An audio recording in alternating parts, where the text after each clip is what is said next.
In many parts of the Midwest, an ongoing drought has forced ranchers to cull their herds and sell cattle prematurely as the grass fails to grow and forage crops become scarce. Water sources also run low and dry up, requiring extra time and expense to haul it to pastures.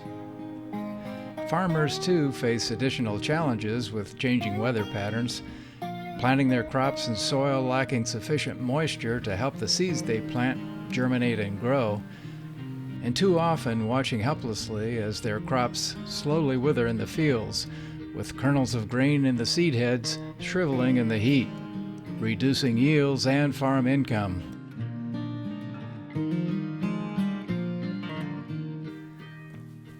Hi, I'm Dave Kendall of Prairie Hollow Productions, a fifth-generation Kansan whose family started farming here in the 1850s.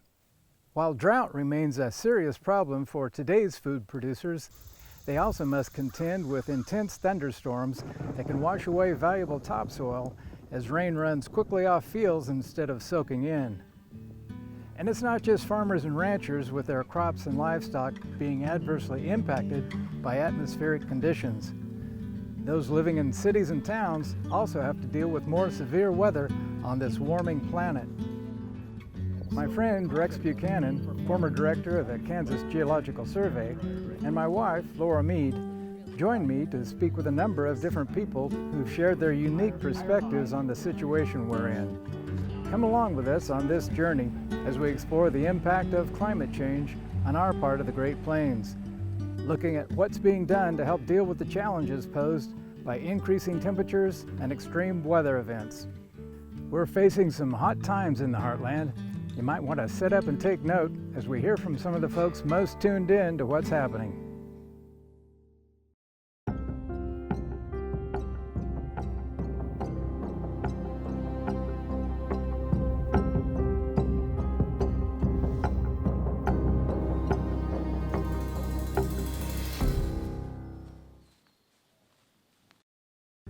This program is made possible with support from Diane Shoemaker, encouraging creative, compassionate, and equitable solutions to the challenges we face. By the R.M. Jory Donor Advised Fund in memory of Carol A. Jory. By Richard Porter and Porter Cattle Company. By the Nature Conservancy in Kansas. And by Footprints in Lawrence.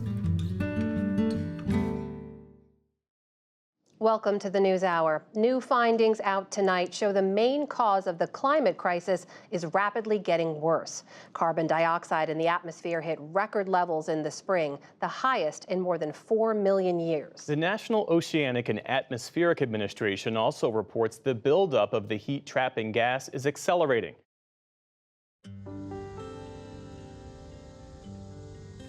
Does NOAA have an official position on climate change? Oh, yeah. Yeah, and it matches what the National Climate Assessment says.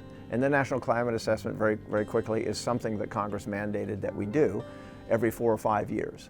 And so since about 1990, maybe a little after that, we've put out reports, we being all the federal agencies, academics, and private industry have worked together to put these out. We're in the midst of one now.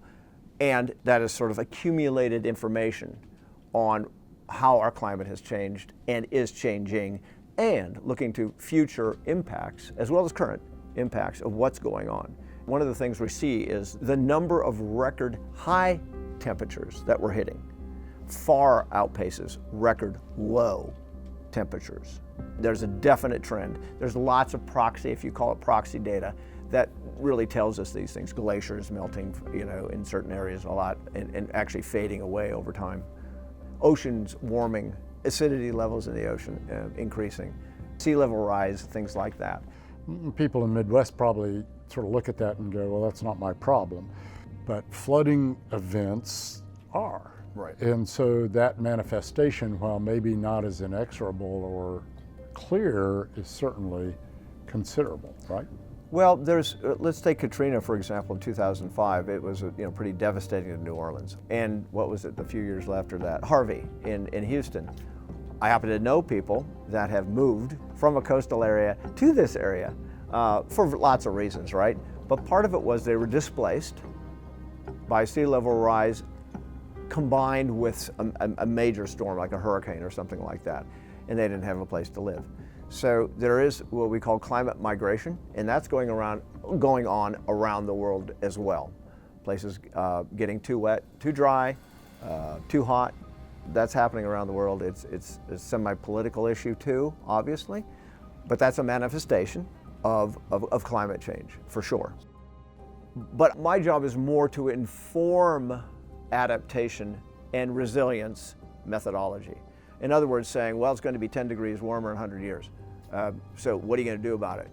Or what can we do about it? Because it's already built in. The mitigation thing, we need to get to mitigation. Mitigation meaning we need to get all this carbon dioxide out of the air, okay, one way or the other.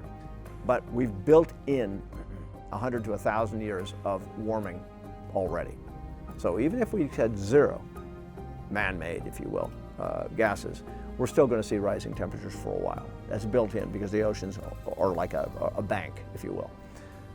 What we're talking about now, more than mitigation, is adaptation. So what are we going to do about it? We're going to build bigger air conditioners, or what? You know, do we need to build more places for people to go to stay out of the heat? When we have these record high temperatures, we've always had record highs sometimes during the year.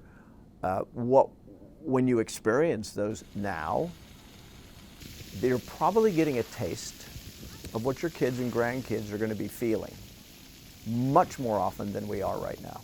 Okay, so that's one way to think about personal impact. It's not all about us. It's about us and future generations too.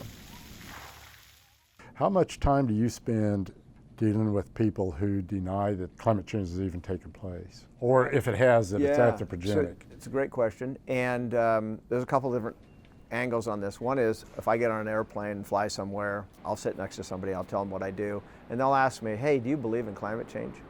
I get that question a lot. Do you believe in climate change? The key word there is believe, right? And my answer to that is, well, you know, to me, it's not, for me, it's not a belief system.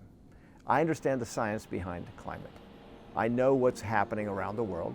I can look at the temperatures, I can look at the precipitation, and yeah, it's not a belief though, it's what the science tells me is happening. You know, people don't deny climate change is happening, but some would argue whether it's human-induced or natural cycles. In my mind, it's pretty clear that humans are affecting it, and I can show the data for that. A professor of agronomy at Kansas State University, Chuck Rice was nominated to serve on an international team of scientists as part of the Intergovernmental Panel on Climate Change.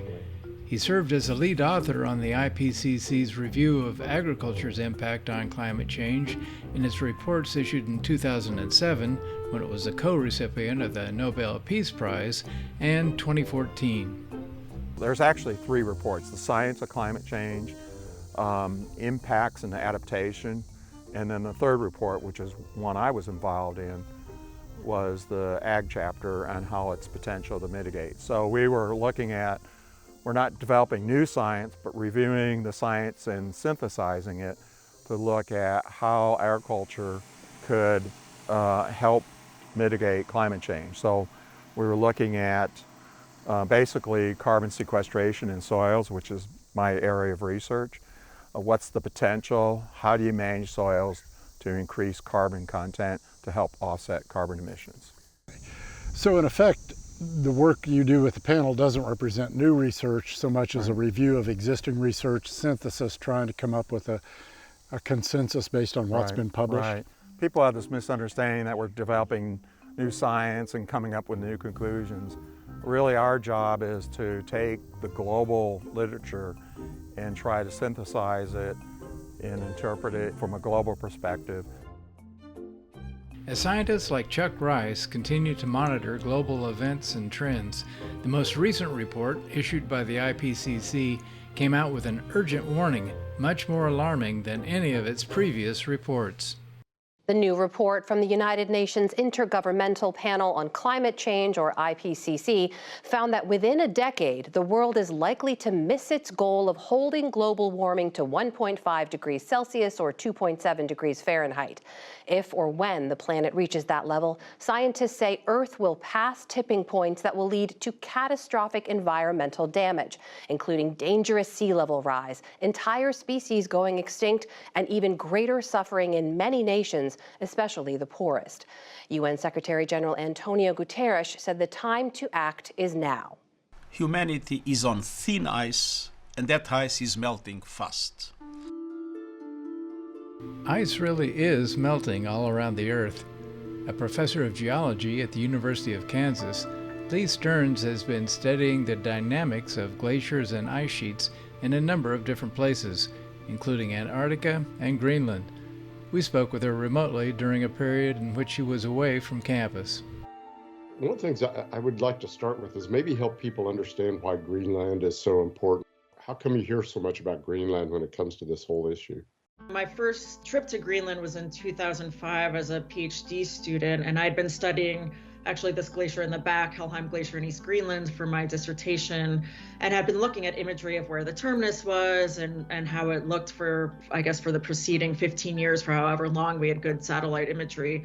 And then when we got there, it had retreated 4 miles from the place where it had been stable for the previous 20 years. And that was a really new discovery then, that it could change in a year that quickly. And we also know by looking at other geologic evidence that it has not retreated this far back in at least thousands of years. So it is definitely out of the ordinary what we're seeing now in Greenland.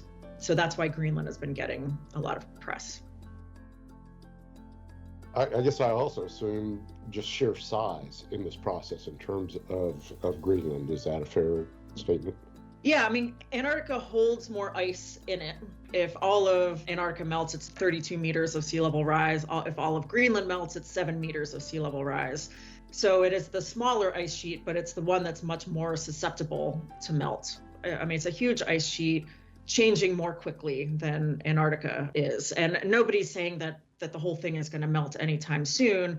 But as we know, very small changes have very large societal impacts. And so, even if it's an increase in a millimeter from one area, that has kind of large scale effects, even for Kansas. We're not worried about flooding from sea level rise, but in terms of ocean circulation, driving some of our weather patterns, in terms of sea level rise impacting the US ports and economy and globally, I think 80% of goods around the world are moved by ship. And so we need ports that are stable and not susceptible to flooding at an increased rate. And so Greenland might feel very far removed, but it's very closely connected to a lot of systems that we depend on. Yeah, and you know this probably better than I do, but in geology, you get that climate change is nothing new conversation. You hear that all the time. Mm-hmm. But what I think is new is that rate of change thing, right? Yes, I mean, I don't have the number in front of me, but it's something like, throughout geologic time, it would take 500 or 1,000 years to warm, during the warming cycles, it would take 1,000 years to warm a degree. And now we can do that in 50 years. And again, when I started 20 years ago, we really thought that glaciers responded slowly to a changing climate, that they would slowly kind of get thinner and retreat. And it's been pretty new science to observe them changing very quickly, really calving off large chunks at a time, thinning 100 meters in a year in some glaciers. Those were not expected. And so a lot of the focus in trying to understand kind of current rates of sea level rise and how the ice sheets are contributing to that and how that's going to change, in the next 50 to 100 years, really rely on how quickly Greenland and Antarctica are responding to a warming climate. So while sea level rise seems far away, since we're in the middle of the country, shifts in weather are also shifts in weather that impact the ice sheets and are impacted by a change in Arctic regions. And so that's linked to the weather that we see here. In particular, sea ice concentration is the biggest change that we're seeing in the Arctic right now. bright white sea ice reflects a lot of incoming solar radiation. We've seen a huge decrease in the aerial extent of sea ice, let alone the thickness of the sea ice, which is another thing. That formation and melt of sea ice drives a lot of our ocean circulation, which is very important, but also drives a lot of our weather patterns that will impact Kansas. But at the end of the day, anthropogenic climate change is still sort of the underlying driver, right? Absolutely. Yeah, absolutely. I mean, I think Greenland would probably not be very stable in the climate that, even with reduced anthropogenic warming, but it would be a very slow change. It would lose mass, very, very slowly. We are making these changes happen very quickly and in ways that in geologic time we have not seen before. So we can't look back, 10,000 years ago and say, oh, well, the last time they had a major shift, they did it this way. We can't look back that far because the rate of change for both the ocean and the atmosphere is much faster than we've seen before. And so when I started, Greenland in particular was kind of in balance with its current climate. It was losing mass, but not quite as quickly as today. And that has really shifted in the past 20 years. It's really been accelerating its mass loss in ways that we understand, and then in ways that are a little bit surprising year to year in terms of what glaciers are accelerating and by how much and why. And so Greenland has reached a lot of headlines lately because of a lot of dramatic changes that have taken place.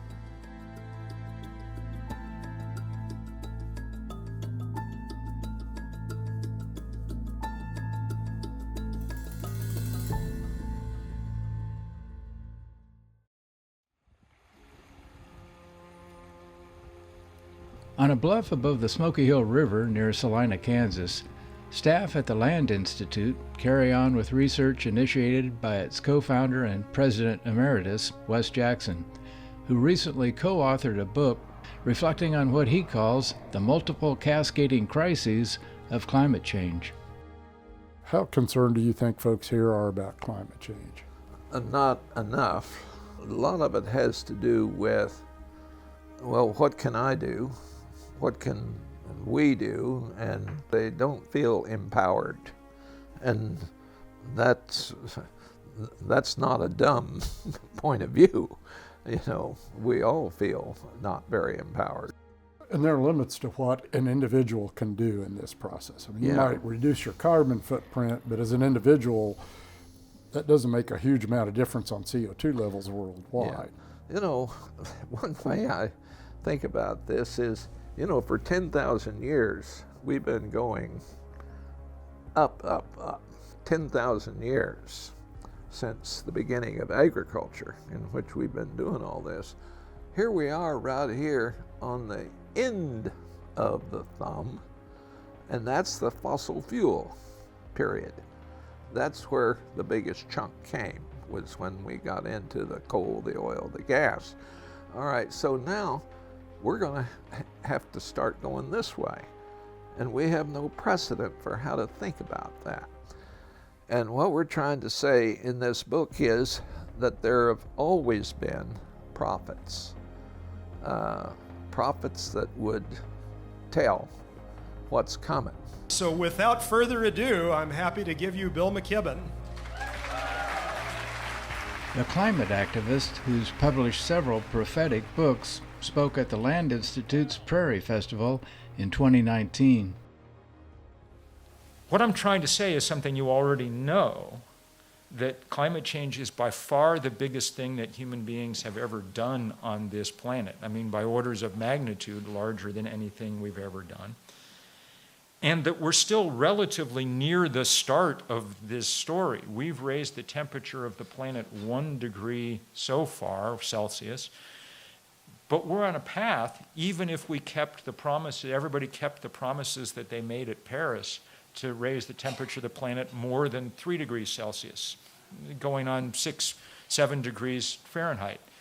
If we do that, the increase in damage from what I've already described is not going to be linear, it's going to be exponential, because we keep going past tipping points that trigger new feedback loops that make things very, very difficult. this is one of the reasons that Bob Jensen and I did this book. I mean, we wrote this book hoping that people would take it sufficiently seriously that would increase the probability of a soft landing. Then we can engage in this down power. We invent things that we didn't evolve with. But we say that's the advancement of civilization. Well, it's the advancement of civilization, and what's sort of fascinating to me is that right now we are living right at a point in which there's going to be a flattening and then a decline. And in that decline, there will be a few that will begin to think, how are we going to live on a down power? So if we cannot figure out a way to gracefully make that transition, then nature will take care of it for us. Our job somehow is to arrest things as close to 1 degree and as far from 3 degrees as we can. And that's an enormous job. It may be an impossible one, but it's definitely the one to which we are called at the moment.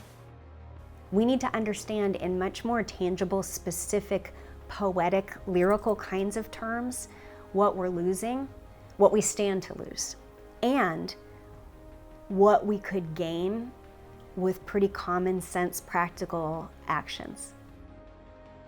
Nancy Jackson, who for a time was married to Wes Jackson's son, says she didn't know much about climate change at the time she read a review of books on the subject written by Bill McKibben. Motivated to do something about it, she quit the job she had and proceeded to play a key role in the creation of an initiative at the Land Institute called the Climate and Energy Project, which really started cranking up in 2008. So when all of this started, when we started Climate and Energy Project, global warming was the term. Climate change kind of moved into dominance over time. Early in my time at Climate and Energy, I had the great good fortune to have a conversation with Hunter Levins. And Hunter at the time was saying, we have got our terminology all wrong on this, and we need to be talking about climate chaos, because that is in fact what is going to happen, and it's a lot scarier. Global warming sounds kind of benign, really, and climate change, whatever, change could be good or bad. And I do think that I think it's happening, but I think we need to get better at talking about what this really means, which is a lot of horribly unexpected weather at all the wrong times, storms that are stalled forever. We're seeing it happen. So being able to talk about this phenomenon in different ways that help people to imagine the kind of displacement and destruction that is going to be a commonplace it's a big deal. So how many years were you at the Climate and Energy Project? I was only leading the Climate and Energy Project for 4 years, and then I was chair of the board for a couple years after that. But I was really only there for 4 years, and it was a tiny group of us, 5 people, who were ardently determined to make a difference, not just in the state, but to be able to have Kansas lead the nation in a way that was important. And what we were convinced about was that climate action was taking place on the coasts, right? Lots of things were happening in the upper Midwest as well. It was not happening in the red heart of America. And what we believed, and what I still believe, is that demonstrating that people can take meaningful action regardless of their political beliefs was critically important to giving everybody the sense that this was a problem that could be solved.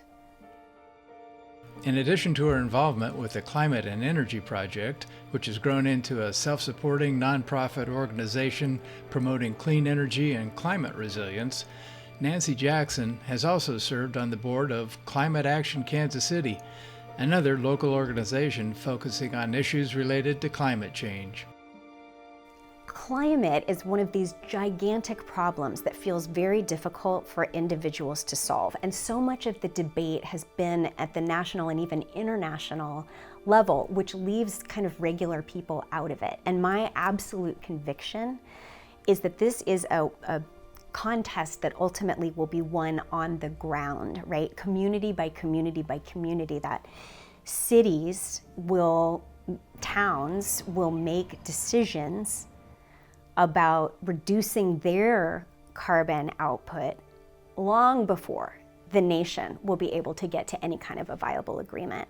So what Climate Action Kansas City is about is it is a coalition of over 100 elected leaders in Kansas and Missouri, big and small towns, right? The mayor of Kansas City, but also of, Merriam, tiny. So, and it's really looking at what are all the things that cities themselves can do to reduce carbon emissions. And that, I believe, is where we're going to win the game. Whatever is to come to pass in America must first come to pass in the heart of America. There you go. Lindsay Constance, a middle school educator who had been serving on the city council in Shawnee, Kansas, and Mike Kelly, an attorney who was then mayor of Roland Park, Kansas, were honored with a Regional Leadership Award in 2021 for their role in launching Climate Action Kansas City. So it all started, we met a woman who was doing presentations on Paul Hawken's book, Drawdown. And when Mike and I looked at that book, we just found it so hopeful that it laid out the solutions that had already been determined that would help us reverse global warming. So we decided to do a presentation for elected officials. We got space at a church in Prairie Village. We started calling everyone we knew, and then they called everyone they knew. And before we knew it, we had 135 people at a church in Prairie Village, and we had some women present about Drawdown and share about those solutions. And then it was just an opportunity for nonprofit leaders and scientists and elected officials to sit and plan and brainstorm. And that was really what started Climate Action KC, was that Saturday afternoon at a church in Prairie Village. And then after that, Mike and I felt so great about the event, and then people were asking us, well, what's next? What are we doing now? And we were a little bit dumbfounded because our idea was to have people come together and learn about these solutions, but we really hadn't thought past that. And so Mike and I and several other leaders came and actually met on this couch in my living room after that event to figure out what to do next. And so that's when we formed the organization, now known as Climate Action KC, and we decided our first order of business was to create that climate playbook. Solutions that we could give to elected officials, that we could give to city council people, of ideas that they could do right away. And they didn't need the federal government's permission or the state's permission. They could just enact these policies now. And so we started working on that. And then we planned our first climate summit, and it literally started right here. The work done in Kansas City has been valid, bold, and commendable. But due to the daunting challenges we face, it is by no means sufficient. And that is why we are all here together today. America's carbon dioxide emissions rose by 3.4% in 2018, which is the biggest increase in 8 years. So we find ourselves at this crossroads. We are met with tremendous opportunities, and we know that solutions exist, but we are met facing the reality of a rapidly accelerating challenge. However, we believe that change can and must spring from this metropolitan area. It was amazing. It was in 2019. We actually had Paul Hawken speak. He was our keynote speaker, so he talked about Drawdown, and it was so exciting because that linked right to our local playbook, and we had nearly 700 people attend. It was positive, it was energetic. And then from there, we embarked on that regional climate action plan that we did with Mid-America Regional Council. So that was kind of the starting point of that piece. MARC, or the Mid-America Regional Council, is the regional planning organization for Kansas City. We're a voluntary association of local governments, so we serve 119 municipalities and 9 counties in the bi-state metro. Chief Resilience Officer and Director of Environmental Programs for the Mid-America Regional Council, Tom Jacobs was among those who've been involved with Climate Action Kansas City since the beginning. Having worked at MARC for more than 25 years, the issues were not new to him. We've been working on transportation and energy and green infrastructure and water resource management and air quality and urban forestry for years and years. And so in a lot of ways, the work that we're doing on our climate plan is not new at all. It's a continuation of our work that's taken place over many decades, but it's created an opportunity to try and reframe those to go faster, to go bigger, to be more together across the whole community. The impetus for it, I'd say, is really driven by macro trends. You know, in 2014, we applied to the Department of Energy and the White House to be a climate action champion. Obama in his second term was trying to work on climate but didn't have the support of Congress, so he was looking for opportunities to take leadership through executive action, and one was this program he called Climate Action Champions, and so we were one of, I think, 16 places across the country that were so nominated. And out of that we developed a regional climate resilience strategy, and it has many of the same ideas that were later included in our regional climate action plan, but it didn't get a lot of traction. And so what changed from 2014 to 2021 is, well, there's a whole lot of things. I mean, we've all seen heat domes over Seattle and wildfires in Australia and California and extraordinary flooding in Pakistan, and we've had one hurricane after the next in the Gulf Coast. And so the nation at large and the community here in Kansas City is ever more cognizant of the risks and vulnerabilities in front of us and is ever more receptive to trying to figure out what can we do. As local communities try to figure out what to do, the Climate Action Plan provides a risk assessment for understanding what the principal challenges may be. And there are three principal natural hazards that are expected to be exacerbated by climate change in Kansas City. And those are flooding and drought on one hand and excessive heat on the other. And so we're looking for strategies to deal with when it gets a lot hotter, when it's wetter, when it's drier. That's all in the climate adaptation side of the plan, thinking about how do we adapt to the new conditions that we might expect to see. And the other side of the plan is what we call climate mitigation, which is how do we reduce greenhouse gas emissions through different kinds of strategies in each of the sectors. With about a third of greenhouse gases emitted regionally generated by transportation, one mitigation strategy involves the transition to electric vehicles. In our plans, both in our Metropolitan Transportation Plan and in the Regional Climate Action Plan, which are entirely aligned, we identified a bunch of different strategies. The main one is really reliant upon the electrification of the fleet, right? As more electric vehicles drive across our streets, the better we'll do. And we're trying to be able to create the infrastructure to charge them everywhere and in all corners of the community. We're also working on how do we reduce how much people have to drive. There's opportunities to build more walkable, bikeable, transit-friendly communities, and to do so in a way that enables people to get where they need to go without hopping in their car. That's a big part of our plan.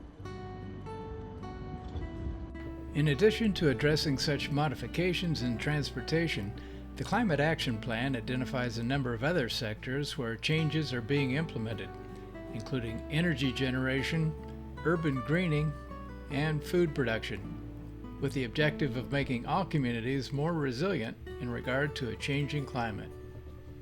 One of the best frames for resilience that I've ever heard was from a gentleman who was the mayor of a place called Meridian, Mississippi. He said, "You never heard about us after Katrina. They were similarly affected like New Orleans."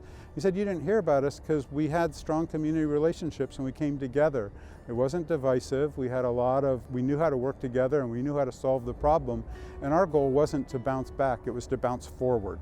And the kinds of solutions that we put forward, we think are practical and they align with what we've done in the past. And we're just trying to figure out how do we work together smarter to get further faster and in the spirit of bouncing forward. Kansas City's annual climate summits continued in September of 2023 with a gathering that filled the auditorium on the campus of Rockhurst University.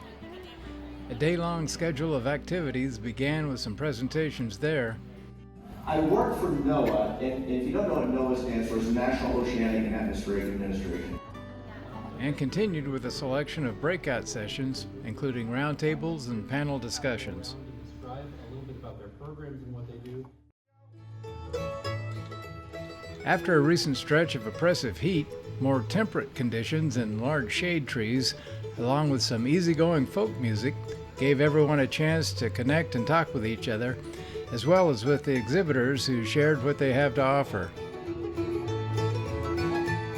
So blow your whistle, freight train, take me far on down the track. I'm going away, I'm leaving today. I'm going. As participants returned to the auditorium for the final sessions, a local radio personality took over as MC. The world is watching Kansas City. As Kansas City and the surrounds go, so goes our region, right? So let's talk this out. Let's get back to work. Let's keep amplifying the good work that we've been doing. And let's bring some more homies into the fold, yeah? Does that make sense to us? We like that? I love it when the thing comes together. I love it. As we're becoming more aware of the local impact of climate change and beginning to do something about it, younger generations feel an even greater urgency to respond. The global climate crisis is changing Kansas as we know it and upending my generation's assumptions about a future in our home state. A few years ago, as he was finishing high school in Lawrence, Evan McHenry wrote an article published in Lawrence Magazine. As things are shaping up, my generation will be growing into a transformed Kansas, a state scarred by natural disasters, submerged by floods, and shaken by environmental instability. It is deeply distressing that though the effects of climate change are already happening, alarming numbers of adults refuse to acknowledge the problem. Perhaps the issue still seems theoretical to them. Perhaps they believe the expertise and consensus of scientists around the world are up for debate. But for Kansans my age, the climate crisis is an impending reality. Most people my generation tend to accept climate change as like a fact, and I don't really encounter that in people 20, 30 years older than me who, some of them just don't believe in it or just like haven't grown up, with it kind of understood as a fact. I mean, people my generation, some of them probably disagree about what to do about it, and maybe some of them don't believe in it, but it's just something that you kind of accept as like true, and that may be something, a product of like the social spheres that I'm in, but also I just think generally like, yeah, the skepticism extends more heavily in the older generations.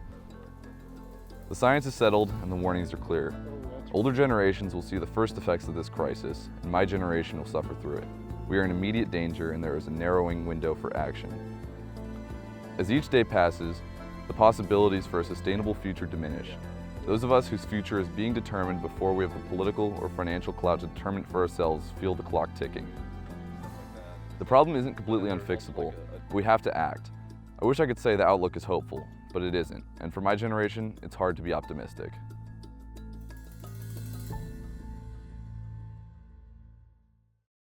For many, the realities of climate change can be overwhelming, and in some cases, it can lead to extreme depression and even suicide. Such was the case with a young man from Kansas City, whose mother found a productive way to channel her grief. I used to say I'm a grieving mother, and I don't say that anymore. I'm a mother.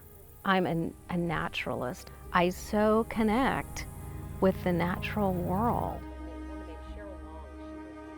In 2002, my older son was an environmental activist and was working on his master's degree in urban and regional planning.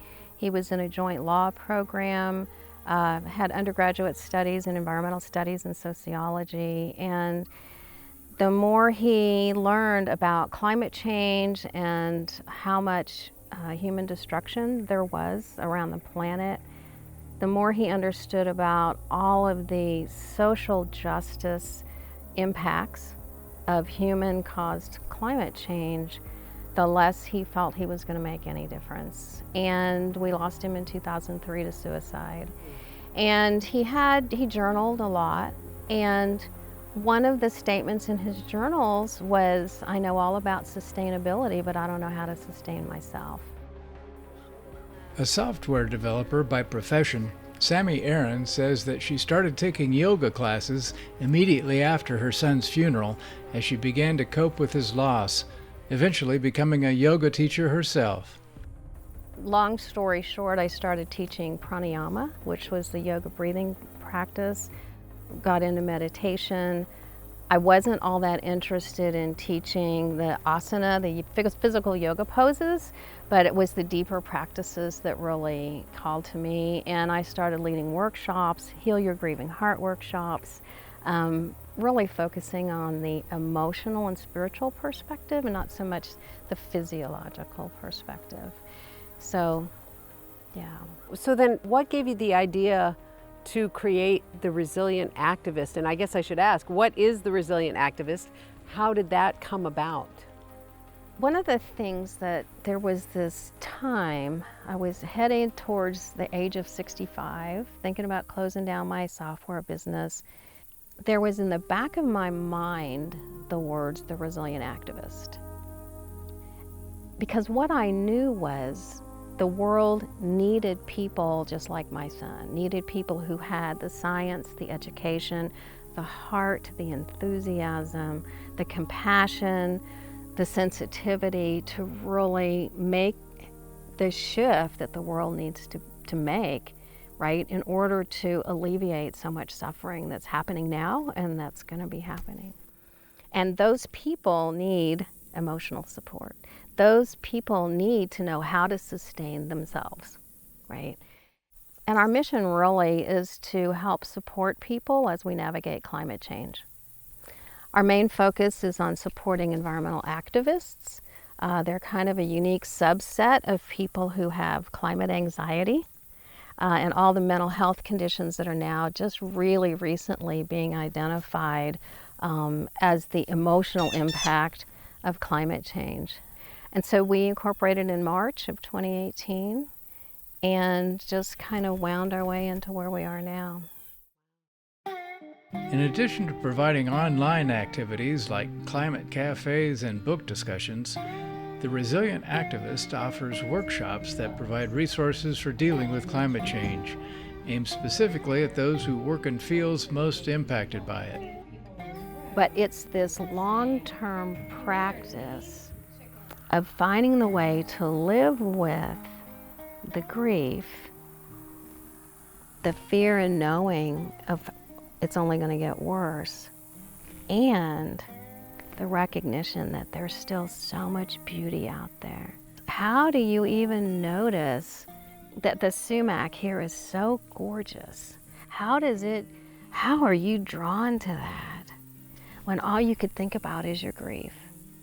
Because then you're closed off, right? How do we do that? And that's a big part of it, because the more joy we have as activists, the more we can give, the better we feel, the better we think, right? If we're in fight or flight mode all the time, we don't even have all of our brain capacity because everything's immediate. And there's no immediate solution to any of this, right? And so that's what we offer. As a nonprofit organization, the Resilient Activist hosts occasional fundraisers to help support its activities. These also provide an opportunity for like-minded individuals to come together and share a sense of community. Every single thing, every single one of us does is of great value if it's done from the heart and with joy. And then if it's shared. That's a hard one, right? We have to talk climate change. We have to talk about how we feel. We have to be open to being vulnerable and having that letter, that template letter of I need to say this, I need to speak my truth about this. Because community is going to gather around that, right? That's it.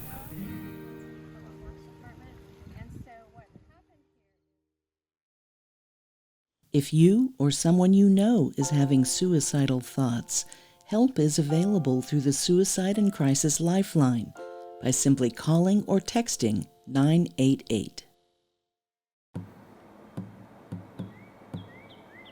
Sunlight to all of those relatives, all of that life, those gifts that we're surrounded with.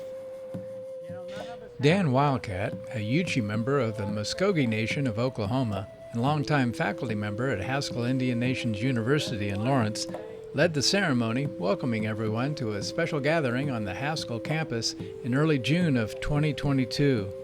This was the first in a series of public conversations initiated by Lawrence resident Steve Lerner through a project called Step by Step, inviting people to share their concerns related to climate change. And I'm a psychologist in my day job as well as a filmmaker. And as a psychologist, and I know there's several other folks here that do therapy work like I do, as a psychologist, I've known for quite a long time, and it's clear in the research, that some 70+% of Americans are very worried about the climate, and very, very few people actually talk about it. Climate anxiety is becoming a very well-known topic among psychologists and psychiatrists. In fact, the American Psychological Association and the American Psychiatric Association have climate anxiety divisions, or groups that are specifically focused on studying it. Those who are researching it report an increase in anxiety-related disorders and other kinds of symptom pictures. And it doesn't mean that a person walking in to see a therapist immediately says, "I'm here because I'm frightened about climate change." But if you think about climate change as a background anxiety that's affecting our culture, and maybe different segments of the culture, of the population, may be affected more extremely. I think it's a background force that's driving a lot of reactivity. I mean, the psychologist in me says some of the divisiveness in our culture may be being driven by a different anxiety than the topic of the debates. I mean, as a species, we're facing severe impingements from climate change on everything about the way we live. And how does that affect people? They may not think, well, I'm scared because of climate change. They just may act more reactive than usual because anxiety is boosting up. With funding from Humanities Kansas, Lerner convened half a dozen gatherings around the state, inviting participants to break into small groups to converse with each other after listening to his own remarks, along with a bit of indigenous wisdom, or indigenuity as Dan Wildcat calls it. Well, I read Dan's book, Red Alert, and that's when it occurred to me that that would be a great starting point for each one of these events, because it gets people thinking differently about where we fit in. In my book, Red Alert, I made the argument that I'm all for climate change, a cultural climate change, because we cannot address the physical climate change we are seeing on the planet if we keep thinking the way we've thought. We need a cultural climate change. I mean, one of the things that surprised me in starting Step by Step Kansas is that people seem unusually willing to talk about it now in a way that 5 years ago I don't think they would have been. We talk a lot in our places like Haskell we talk about 7 generations. We talk about thinking about our responsibilities for 7 generations into the future. I'm asking you to think about something really radical, and that is broaden your notion of persons to include different than human persons on the planet, who, by the way, have a lot to teach us. They have lessons to teach us about how we can be more competent, mature human beings. Again, that's not romanticism. I call that indigenous realism. And so it gets at the notion of coming together for a very challenging, large cause. We can't make a change if we don't have people coming together to talk about it.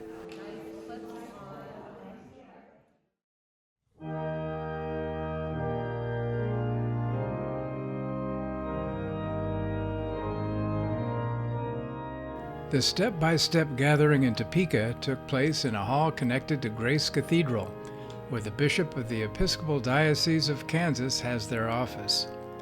The Right Reverend Kathleen Chittenden Bascom became the first female to assume that role, being formally consecrated by the Most Reverend Michael Curry, presiding Bishop of the Episcopal Church, in March of 2019. be a faithful steward of God's holy word and sacrament.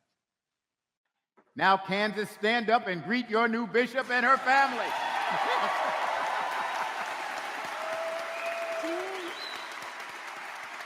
Our diocese, and that's the geographic region, is the eastern 40% of Kansas. There are 44 churches in the diocese, and the clergy are my flock in a way, and the parishes are my flock. And I interpret that responsibility isn't just to those churches. Bishop Bascom considers each parish to be inclusive of the surrounding natural environment in which it exists, and she believes it's necessary to engage with issues that may sometimes be politically polarizing. Before she was elected bishop, she was appointed to a national task force on creation care developed by the Episcopal Church. Earth stewardship, another way to talk about it, and care of creation, I think is actually less polarized than many things, that people of both and all political parties, many are engaged. She has also been personally engaged with the international climate conferences organized through the United Nations. The Episcopal Church had a delegation virtually to the Council of Parties, both COP26 and COP27.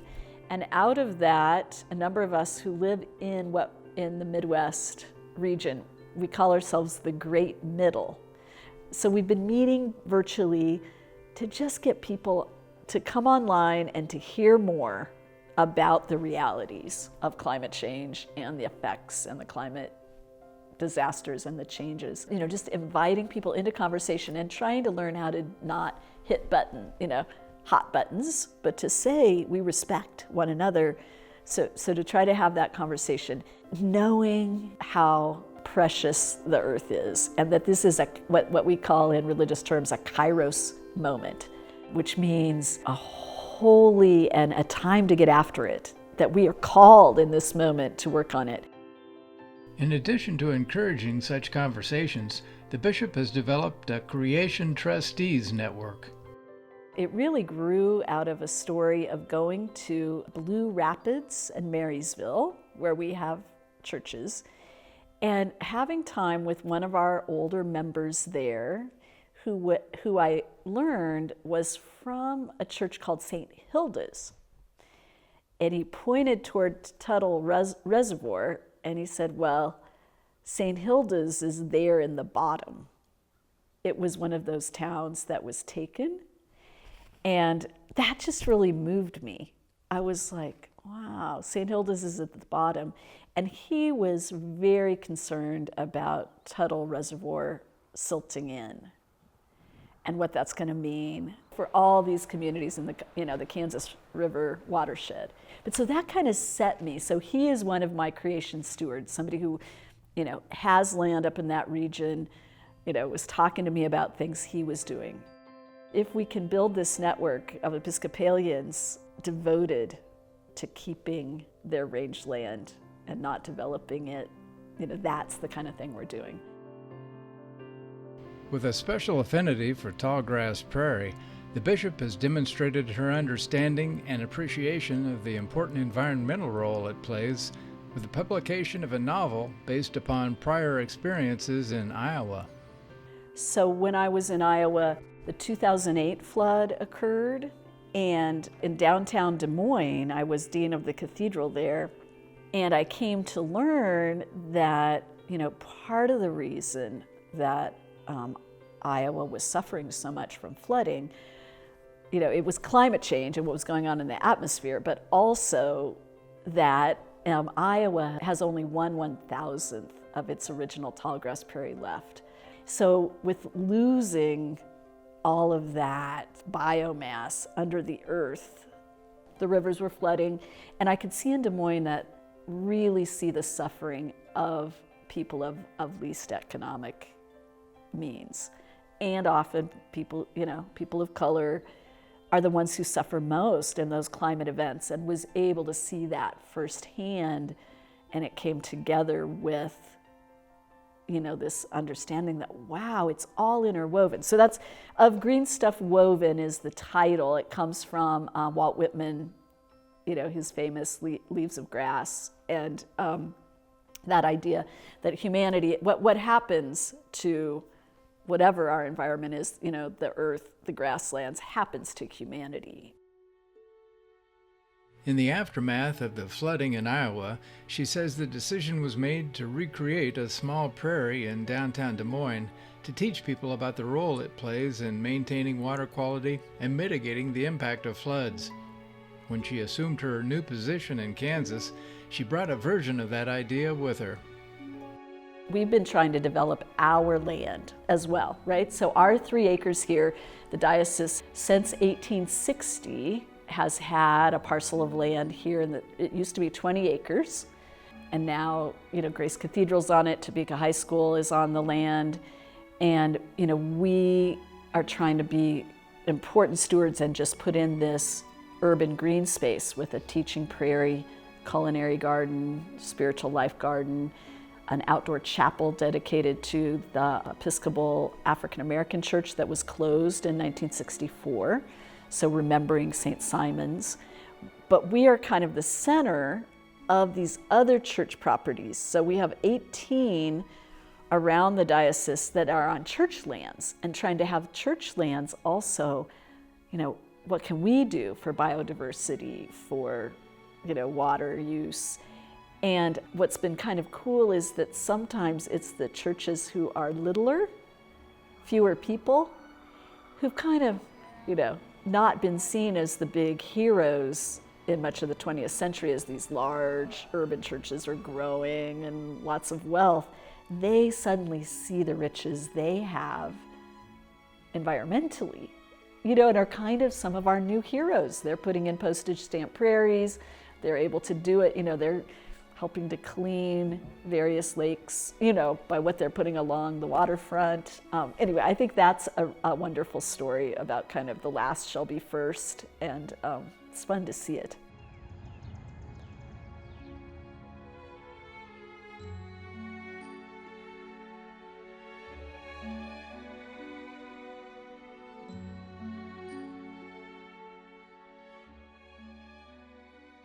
We have to do everything in our power as agents. That's what we're called to do, and that's what brings us alive. In terms of is it too late, I think that, say, with the Creation Trustees Network, we work toward mitigation. I think we still can have a mitigating effect. Again, the grasslands are pretty important. I almost see the Flint Hills as a bit like our Amazon.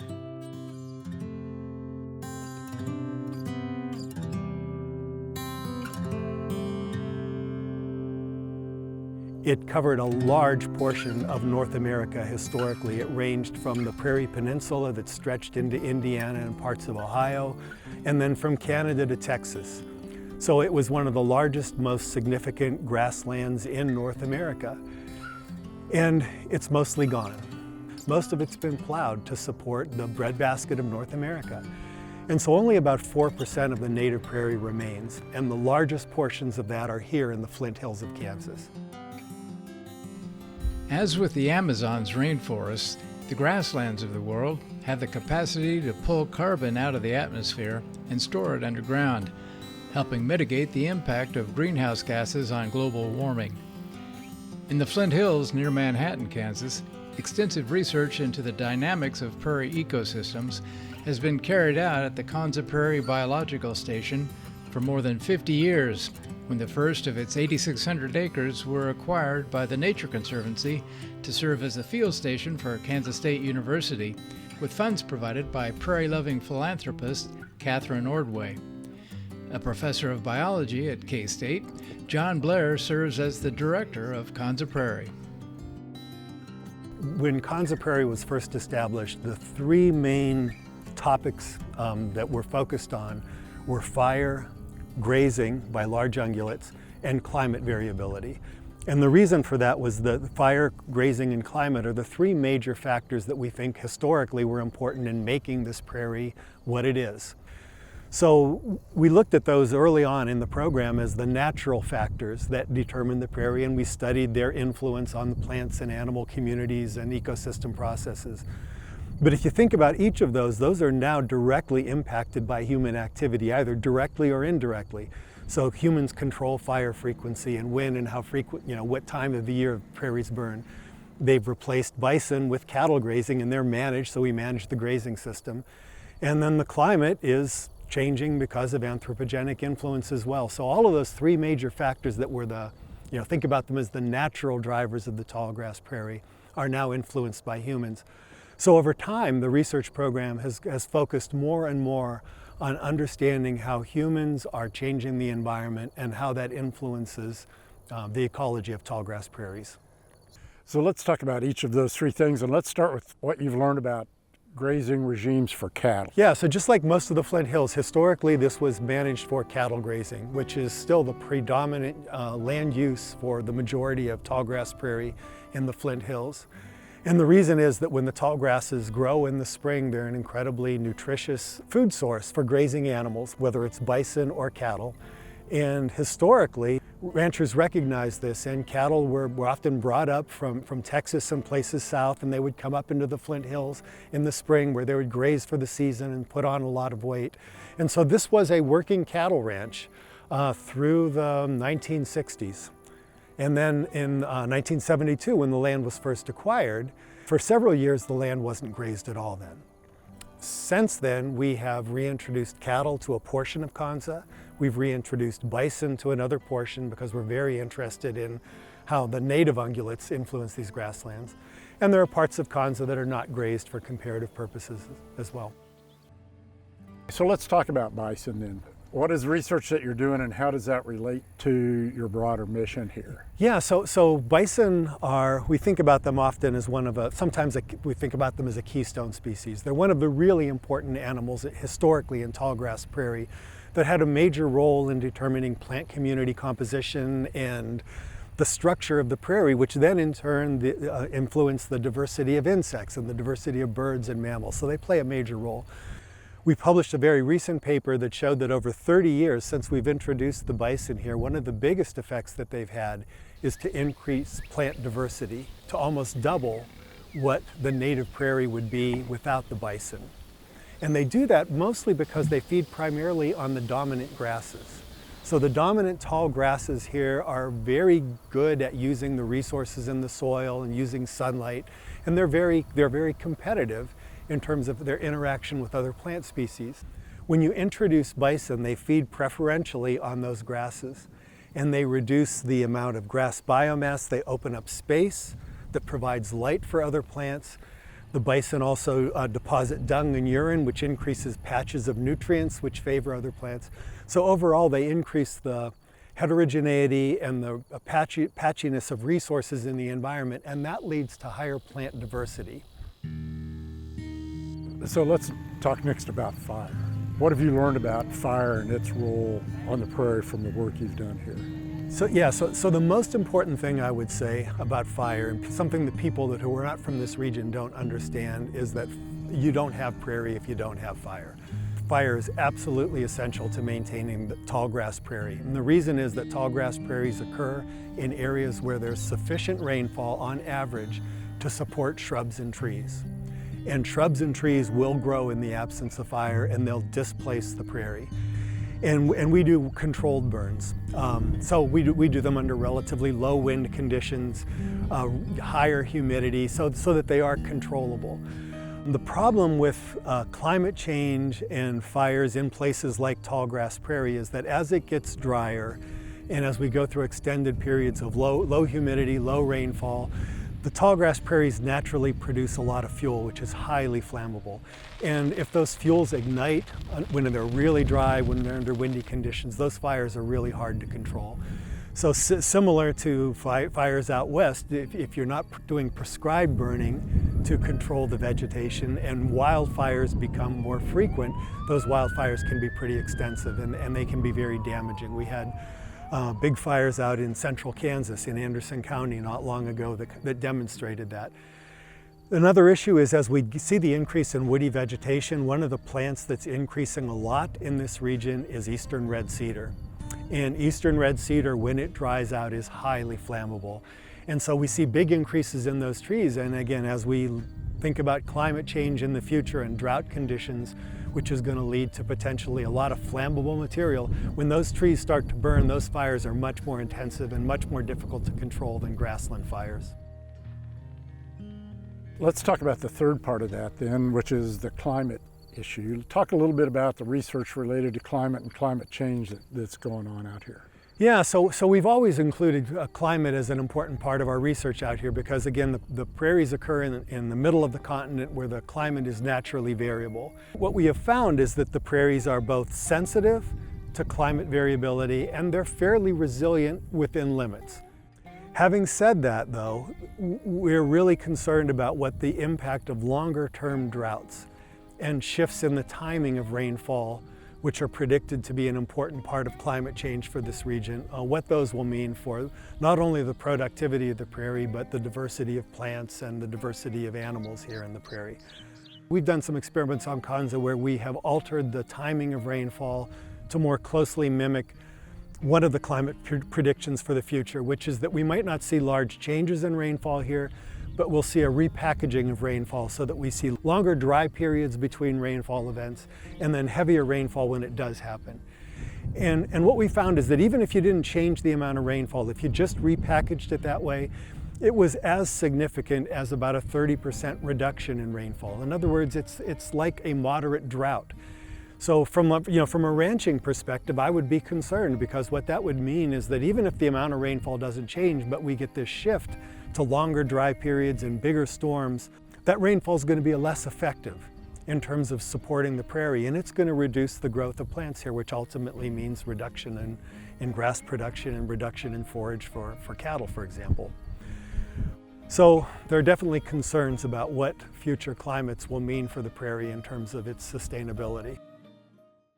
One of the things that you hear among some folks that talk about climate change is, well, the world has always been changing, and you've documented change out here, so what's the big deal? Okay, this is just more of the same, isn't it? It's not more of the same, and I teach a general ecology class, and climate change is a theme that runs throughout that class, partly because climate is so important and always has been in terms of being one of the major factors that influences the ecology of any ecosystem, but also because of the contemporary changes in climate. So yes, the climate has changed in the past, and we know that it's done that over scales of millennia, over millions of years.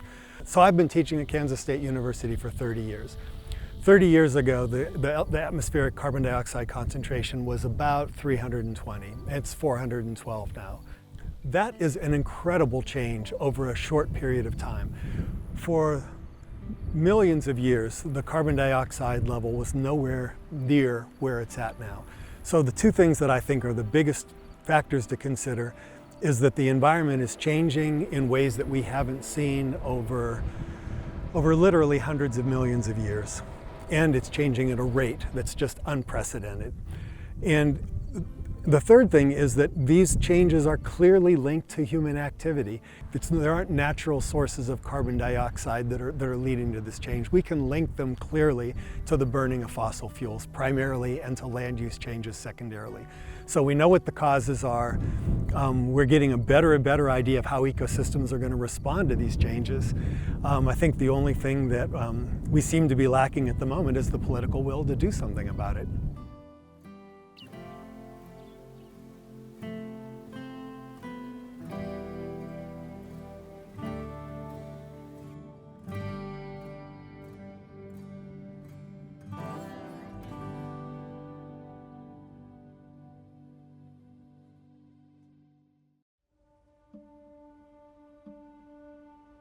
John Blair isn't the only one who thinks our failure to effectively address the challenges we face reflects a lack of political will. A number of groups and organizations are trying to do something about that, including one that brings people of different faiths together to lobby the Kansas legislature. The organization initially started off as a single-issue climate change organization called Kansas Interfaith Power and Light. It's part of a national network of organizations. In 2016, we became Kansas Interfaith Action, with climate being one of our issue areas. Rabbi Modi Reber serves as the executive director of Kansas Interfaith Action, also referred to as KIFA. So we're a statewide organization that works on issue advocacy on the state level. So I am a registered lobbyist. We have affiliations with most of the major denominations in the state, most of the major mainline denominations in the state. So we bring the faith voice to conversations about public policy in areas like Medicaid expansion, poverty issues, hunger issues, clean energy. So anything that comes up that's in those issue areas we'll get involved with. That could mean meeting with legislators, testifying, doing action alerts, doing demonstrations sometimes, depending on the situation, but always trying to get our voice heard so that people realize that there's a strong faith voice for justice. We say climate is a justice issue, primarily because the people who are hurt first and worst by climate disruption are poor people and people of color. And that's both in this country and abroad. But the people who have the least capacity for dealing with the problem and who have the least responsibility for causing the problem often get the worst repercussions of it, and they also have the least resources for dealing with the problem. When addressing the diverse problems confronting the world today, the rabbi references a concept that's become more widely used in recent years. Tikkun olam is the Jewish concept of repairing the world. That we, as human beings, have a unique responsibility to helping put God's will into work in the world. That the world is broken in important ways, including the way we power our society, and pollution and climate disruption. And one of the ways we do godly work is by addressing those issues, both healing the damage, but also making sure that people don't suffer due to the damage. We've been talking about the danger of the Keystone Pipeline since 2011, 2012. That's right. And there's been, I think it's 20 During one of its advocacy days at the state capitol, KIFA put the spotlight on a major rupture involving a pipeline passing through the state, which took place in December of 2022. Originating in Canada, the pipeline carries a diluted form of a substance called bitumen, an oil product derived from tar sands. We were on record as opposing the Keystone Pipeline for a long time, and we were part of the coalition that led first Obama and then Biden to cancel the XL pipeline. But there's still a Keystone Pipeline that comes through central Kansas, and it burst, releasing hundreds of thousands of gallons of this bitumen in farmland in north central Kansas. It happened in a place where there's not a lot of press. People were kept out of the site, so they couldn't really see the site. They claim that everything's been cleaned up, but I know that they were very interested in keeping things kind of quiet. It speaks to a larger issue. The more we rely on extreme forms of energy, using these tar sands, piping these tar sands across the country, the more dangerous it is. The more likely it is that it's going to have a severe environmental cost. So we are here today to call attention to this violence that's been done on the earth. And we've brought together activists and faith leaders to talk about this issue. The first thing The thing about the Kansas legislature is that there's no place to have a conversation about environmental issues or climate issues. There's commodity committees like ag and natural resources, there's energy, but there isn't an environment committee. So every time something comes up that has an environmental, it usually goes through one of the commerce committees or the utilities committee, and they might not be thinking in terms that we would want them to think. We're past the point of having hearings about climate change. Like we used to have hearings about whether climate change was real or not, where there'd be a dog and pony show. They don't do that so much anymore. That conversation is different. And so instead of actually addressing the dangers, try to pretend they don't exist. And you still don't hear the word climate in the legislature at all, really. It's a difficult time. Not a single bill we have a fairly supportive governor. She certainly knows a lot about clean energy and supportive of clean energy. You know, in Kansas, we've done very well with the wind industry. we're one of the biggest producers of wind energy in the country. And that's largely due to policies that were put in place years ago that have led to that result. Wind seemed to be a very natural fit for Kansans. Before she became Secretary of Health and Human Services in the Obama administration, Kathleen Sebelius served as Kansas Insurance Commissioner prior to being elected governor in 2002 and re-elected in 2006. She says she knew very little about energy issues when she began her tenure as governor. So it wasn't really until I got to the governor's office and I would say kind of came in a bit the back door, where I think the first projects that really involved alternative energy from the start was trying to save the tall grass prairie, the park that Nancy Kassebaum and Dan Glickman had brought into the federal system as partners. And the foundation had always been a little shaky because there wasn't a funding stream, and we were very worried that some of the folks who had the land were actually going to split it up and develop it, and saving that piece of prairie became a project that I began to learn about wind energy and natural preservation and the concerns that local ranchers and farmers had about land preservation, but also they didn't really want wind farms located up and down their prairie views. So that led to then discussions with a lot of the utility companies about what the wind potential was in Kansas, where we could locate. Those discussions began. As governor, she instituted a moratorium on the construction of wind farms in the Flint Hills. We put this kind of voluntary agreement on top of leases that in many cases had already been signed. The wind energy companies were well ahead of us and had gone and signed up farmers and ranchers all throughout this area, and there could have been a proliferation of wind farms. What was very clear, though, is we had some deep pockets who were some of the, I would say, leisure ranchers, farmers, who made it clear they were willing to use their resources and tie these projects up for decades in court. And so if indeed the boundaries that were drawn were not honored by the energy companies, they would never have a wind farm anywhere in Kansas. At about the same time that wind energy was beginning to take off in Kansas, an electric utility in southwestern Kansas unveiled plans to add another unit or two to its coal-fired power plant near the small town of Holcomb, west of Garden City.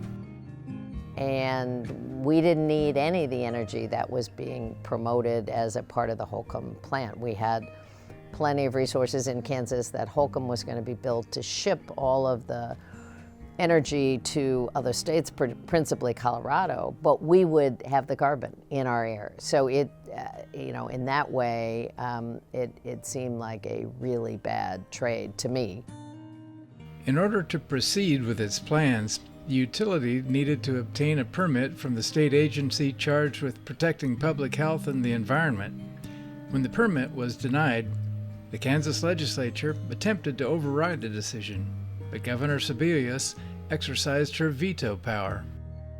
So there wasn't, I don't even think, a sense that in Kansas we would begin this battle. The battle was engaged, I think, after the permit was requested and education began. There was a group called PACE, and it was a broad-based activist coalition who did a pretty amazing job beginning to educate Kansans about what this fight was about. GPACE came into existence because thousands of Kansans deserve better. They've told us that, we believe that, and we're here to fight for our place at the table to help lend a voice for a clean, renewable energy economy for the state of Kansas. People didn't know a lot.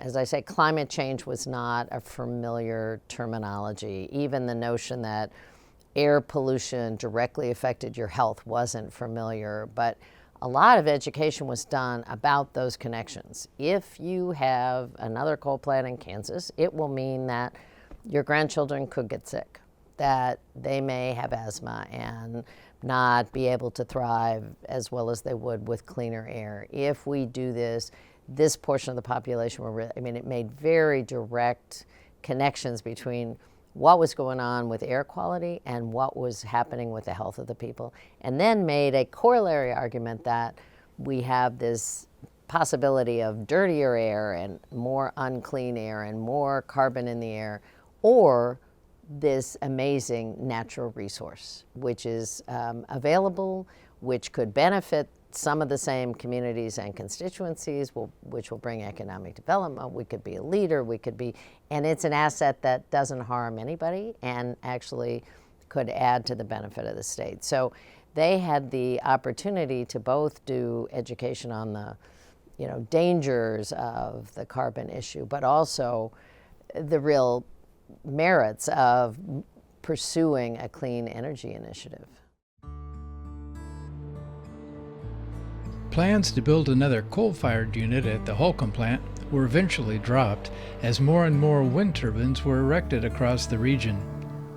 Arrays of solar panels constructed by electric companies have also added to the mix of renewable energy in Kansas.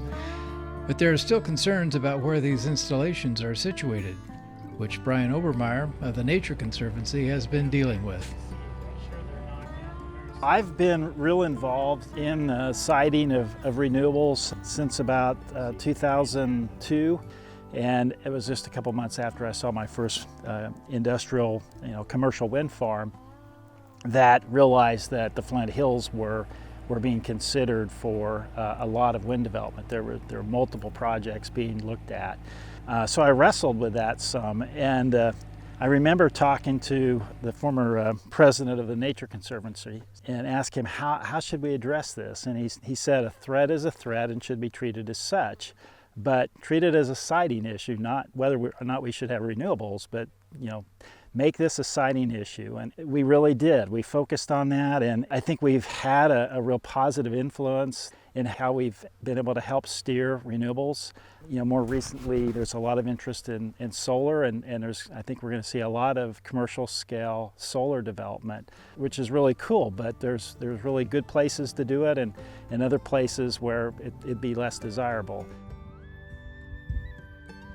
What's resulted from that first effort, that first wind farm I saw, and lots of different folks from across the Conservancy working on this issue, was the creation of something that's now called Site Renewables Right. It's a mapping process where you can identify, where key wildlife, key landscapes are at, as well as places that are in proximity to transmission lines that are feasible for that development, and providing the purchasers of renewable energy, developers of renewable energy, that resource. Our focus is obviously in those key wildlife areas that we think will be impacted by that development. But what's really cool is just within, we originally focused in Kansas and then Oklahoma and part of Texas, so part of a 3-state area. And then we expanded out to 17 states and most recently 19 states. But within, the 17 states of the Great Plains, which is where a lot of the particularly wind resources are at in the country, we identified over 1 terawatts, which is 1,000 megawatts of installed capacity that could be developed in that area, which is a huge number. It's basically the equivalent of the energy being produced over the whole country right now with multiple sources. The key message here is that there is an opportunity to do renewable energy right, and by identifying areas where there's going to be less conflict, it could actually accelerate the development of renewable energy. So our goal is not to be a roadblock to the development of renewable energy. We want to see more renewable energy developed, but we want to see it done in a responsible way. And so by identifying those areas of less conflict, there's going to be less roadblocks. There's going to be fewer projects that get stalled and canceled as a result of siting issues. And so I think we can, I think it's really a positive thing for renewable energy to provide that roadmap to do it in a way that has less conflict.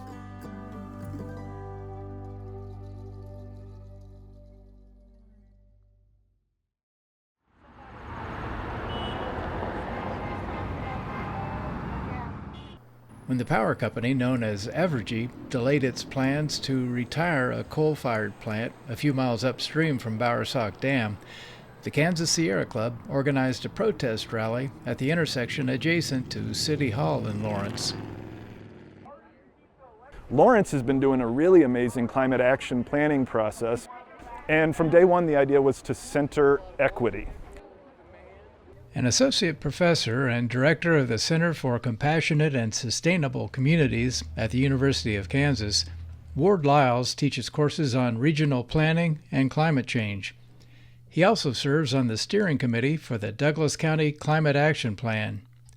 He's observed some notable changes over the past decade since he first moved to Lawrence, and is concerned about the impact of climate change on public health. Just over the last 10 years here in Lawrence, I mean, we have more and more high pulse rain events and longer periods of drought. We're in one now. The river right behind us is really low right now. The average citizen may not feel that and see that in their daily life, but people's skin's drier right now because we haven't had rain in a while. I mean, and asthma, right, and allergies. So public health is a huge piece that I think we're only really beginning to talk seriously about now. Inequity is the biggest problem tied in with climate change, full stop. I mean, it's inequity because people who have resources can wall up, either by moving away or flying away when there's a power outage, these kind of things. People with less resources just have to buckle under. A significant part of the challenge that professors such as Ward Lyles encounter revolves around the level of anxiety and depression their students are dealing with. Students are coming to me in our classes in planning despondent. I mean, there's climate grief, climate anxiety. This is a huge and growing field to grapple with the mental health and physical consequences of stress. People in their teens and 20s are, again, they go to college if they come to KU. They take classes that expose them to environmental degradation.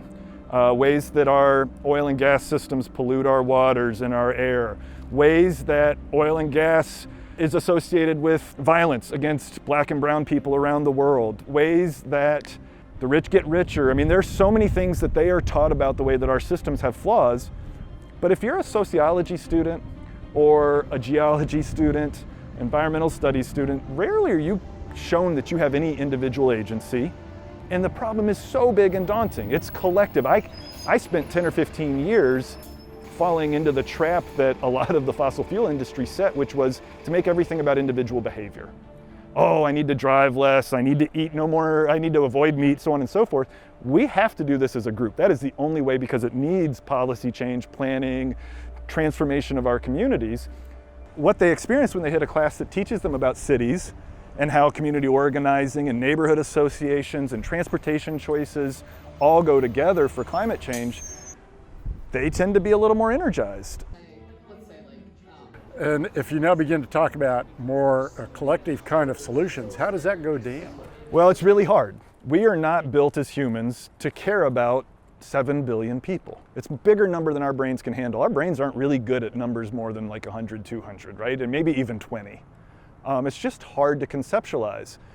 You have to make it human, relationship to relationship. So in my classes, yes, we talk about big numbers and things, but we do perspective taking exercises. The next exercise students in my graduate class on compassionate critical thinking is think of yourself and how climate change affects you in a daily life. And just think about it and write a paragraph. They read a little bit about an activist from Uganda or an activist from New York City who's roughly their age but may have a different identity, different race, different gender things, but somebody they can relate a little more closely to. Think through what that would be, and these exercises humanize climate change. They humanize, because that really, I don't care what your political or faith tradition is, there's a very small portion of our society that's genuinely sociopathic. Most of us do care and have empathy, but a lot of times we get messages that empathy is weak, or empathy is not sustainable, that empathy should only be given to some people. And we're not going to get anywhere unless we can do this by looking at different people than ourselves and saying, you matter. So if you had to tell a story related to climate change, just like you've been talking about, what would that story be here? The only way we're going to make it is if we look after each other and strengthen relationships of care and concern. So what I do in my classes, I spend a lot of time going slow to go fast. We get to know each other in our classes and our different experiences so that when it comes time to talk about the intersection of climate and racism and inequity, we can talk about it. I've had classes where partway through the semester, as we've gotten to know each other, we were talking about what might happen if we did a more systematic provision of shaded cool spaces for homeless people through summers. That led one student to share that, this is a person who's Alaska Native, that they had a relative who froze to death, having no access to the things they needed to survive. The sense of vulnerability and care at the same time in that classroom was profound. Doesn't happen every day, but when we have those moments, we are finding resilience in our connections to each other. Through interactions with his students, Professor Lyles hears about the personal challenges they often face as they attempt to share their views on this subject with others.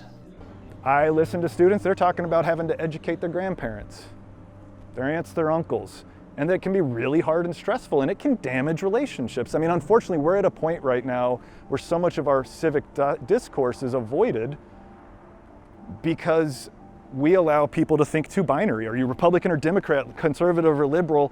These things don't shake out on a clean political spectrum. They are so complicated and interwoven. That's why the process that's happened here in Lawrence is so incredible, is because a lot of times the cheap and easy and efficient way to set policy and planning is to keep it all insider, and that makes it safer because you're less likely to lose control. But here in Lawrence, by bringing in a much broader community, it's, in some ways, these processes build more accountability because people realize the connections, that climate change is not something that's going to happen over there or in the future. It is right here, right now.